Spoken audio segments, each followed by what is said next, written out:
Can you make sure the wall is centered? You're probably wondering why we're in the lavender fields. I have a few things to tell you, but before that, we're switching to French, so make sure you read the subtitles. Aurélien, salut. Salut Ossa. Comment tu vas? Super, je suis très heureux d'être ici avec toi. Moi aussi, hein, dans un lieu assez exceptionnel. Donc on est à l'aube de la récolte du lavandin, domaine familial. Avant toute chose, qui est Aurélien Guichard? Écoute, je suis parfumeur, je suis aussi le fondateur de la maison de parfum Matières Premières. Je suis originaire de cette région, de Grasse. Je travaille à Paris. J'ai pendant une vingtaine d'années, et je le fais toujours, travaillé pour différentes maisons de couture, avec des couturiers, avec des gens qui voulaient créer des parfums, qui avaient des idées et pour lesquels je travaillais à leur service.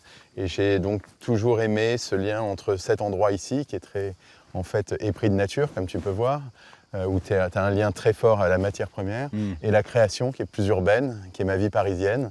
Donc je partage un peu entre ces deux endroits. Donc tu viens ici, c'est un peu un moment tu te ressources, disons. Je me ressource un peu. Mais tu travailles beaucoup. Mais je travaille beaucoup. En fait, c'est surtout ce qui est intéressant, c'est que le privilège, quand tu es parfumeur, c'est d'être un peu le lien entre la nature et la couture. Alors comme mentionné précédemment, effectivement, on est dans un domaine familial qui jusqu'en 2016 n'avait pas de fleurs qui étaient exploitées pour le parfum. Depuis le lancement de matières premières, comment est-ce que ton approche s'est modernisée? Comment l'arrivée de matières premières a permis de moderniser cette pratique? Alors en fait, matières premières, ça s'est créé, c'était comme une suite de ces champs. En 2014, je voulais devenir le seul parfumeur au monde à produire ses propres ingrédients. À l'époque, j'ai vendu mon appart, j'ai planté 10 000 rosiers. Et en regardant ces rosiers grandir, je me suis dit, mais si on crée une maison de parfum, où on met vraiment la matière au centre du parfum, une seule matière très lisible. À quel moment tu t'es dit, il faut que la matière première soit la véritable muse de ces senteurs? Ouais. Et j'ai grandi avec des grands-parents qui cultivaient eux-mêmes de la rose, du jasmin, de la verveine.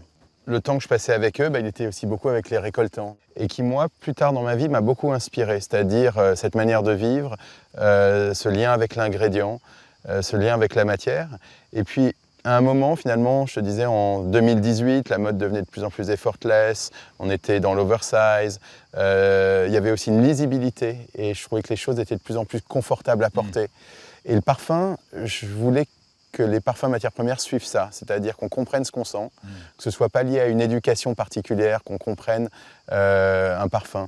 Et finalement, arriver à comprendre un parfum, c'est comprendre la matière qu'il y a dedans. Et où tu comprends ce que tu sens, d'où que tu viennes. Ce qui est assez dingue, c'est que ça fait véritablement appel à une forme d'humilité chez celui qui le porte, parce que déjà tu t'appropries très vite quelque chose que tu comprends, comme tu viens de le dire.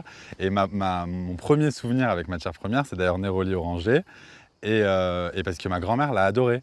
Et tu vois, elle a toujours porté des odeurs très simples. Elle portait beaucoup de fleurs d'oranger. Et on est tunisien, donc c'était vraiment une odeur qui était familière, tu vois. Donc c'est très facile de se l'approprier et d'avoir le sentiment de presque avoir des souvenirs déjà existants avec la matière première. Et ce que tu dis, tu sais, c'est hyper important dans la démarche parce que tu vois, matière première, c'est pas une maison dans laquelle on va dire, voilà, le parfumeur a eu une inspiration un jour et s'est mis à créer quelque chose. Non, c'est une approche très factuelle, un ingrédient que j'aime.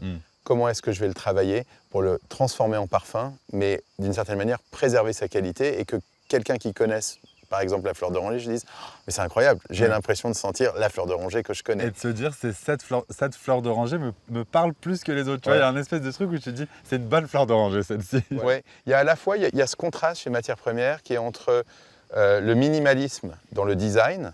C'est-à-dire que beaucoup de ce que j'aime dans la projection, c'est une matière avant qu'elle soit transformée. Donc tout ce qui est lié au fonctionnalisme. Le flacon est inspiré des flacons de parfumeurs. En géant. Voilà, c'est une size-up version. Minimal dans aussi la représentation de la matière, mais après maximal dans la quantité de cette matière utilisée. Bah écoute, je te propose qu'on aille s'asseoir et qu'on continue cette découverte de matières premières ensemble. Alors, dans ta recherche olfactive, dans ton processus créatif, est-ce qu'il y a une odeur ou un moment olfactif que tu recherches, que tu essaies de retrouver un peu comme une Madeleine de Proust?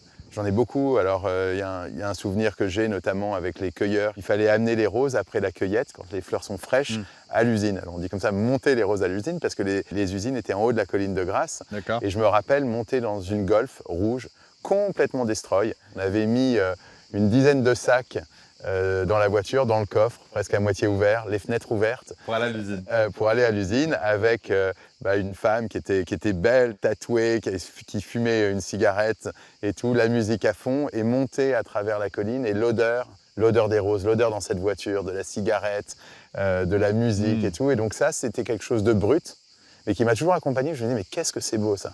Si quelqu'un pouvait connaître ce que c'est magique. Avant qu'on passe sur l'atelier, tu peux juste me dire un mot sur la lavande en parfumerie. On avait échangé quand on s'était rencontrés, j'avais une réticence première sur la lavande et j'ai eu une surprise qui était formidable. Est-ce que tu peux me dire un mot sur la surprise qu'est la lavande en parfumerie?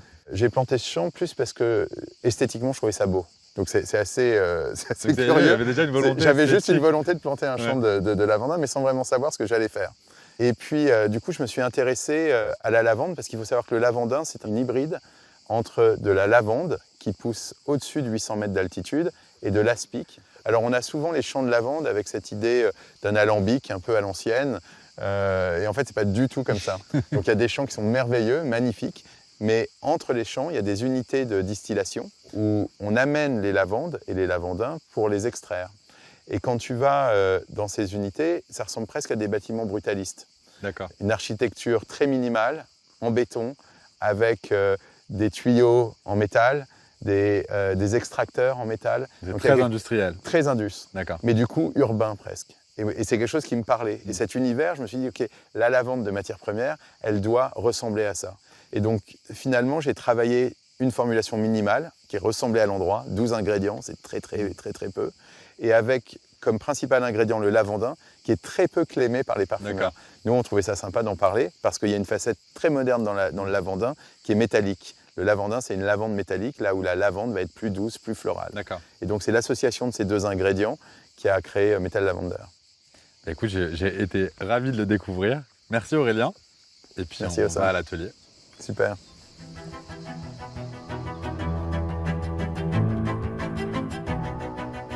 Contexte complètement différent du champ dans lequel on était hier soir. Nous sommes dans ton atelier, donc ton espace de travail. Est-ce que tu peux m'expliquer un peu, alors déjà, qu'est-ce qui a inspiré ce parfum et tout ton processus créatif autour du développement de Metal Lavender? Oui, alors ce qui est intéressant, c'est quand tu crées un parfum, il y a une partie sourcing ou production, là où on était avant, où on est dans un champ, on est en pleine nature. Et puis ici, on est, comme tu disais, on n'est pas vraiment dans un labo, on est plutôt dans un atelier. Et donc, il y a vraiment ce calme. La lumière, c'est très important, parce que beaucoup dans mon approche, c'est d'apporter à la matière de la lumière pour avoir une forme de modernité. Et ça a été vrai dans tous les parfums matières premières et encore plus dans Metal Lavender. Il y avait à la fois cette envie d'anoblir le lavandin, une matière première qui est peu mise en avant parce que moins noble que la lavande. Et donc j'avais vraiment envie de souligner sa modernité. Et c'est ce qui m'a permis aussi d'achever probablement ce qui était le plus gros challenge, qui était de créer une lavande moderne.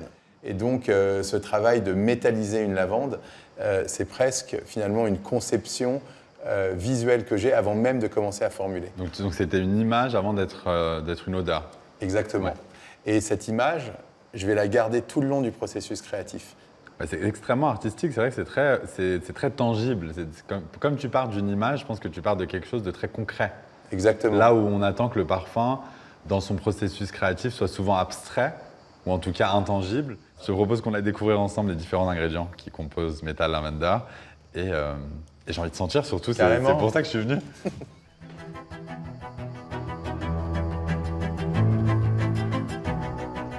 Cette lavande qu'on a créée dans Metal Lavender, c'est finalement une alliance entre deux.